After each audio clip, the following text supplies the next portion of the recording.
تو یہ کام تو رافضی بھی کرتے ہیں، سادات کی حمایت میں بات کر کے خوب پیسہ کما رہے ہیں، لیکن ہم وہ لوگ نہیں ہیں۔ حضور نے کہا میں ان کی شفاعت کروں گا جو میری اولاد کی محبت کا اظہار زبان سے بھی کرتے ہیں اور دل سے ان کو چاہتے بھی ہیں۔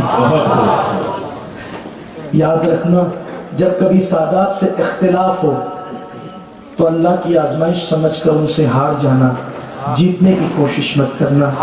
سید سے ہارنے والا سید الطائفہ جنید بغدادی بن جاتا ہے، اور سید سے جیتنے کی کوشش کرنے والا یزید بن جاتا ہے۔ کبھی جیتنے کی کوشش مت کرنا، ہار جانا، ہار کے وہ انعام ملے گا کہ جیت کر کوئی انعام نہیں۔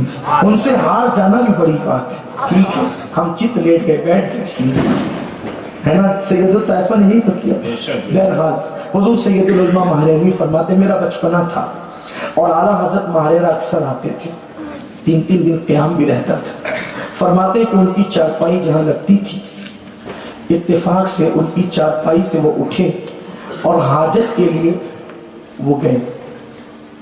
جب وہ حاجت کے لیے گئے تو میری عمر 4 یا 5 سال کی تھی۔ حضور سید العلماء سرکار نظمی کے والد تھے، 4-5 سال سے میری عمر تھی، اور اعلیٰ حضرت کے بال پک چکے تھے، یعنی داڑھی سفید ہو چکی تھی۔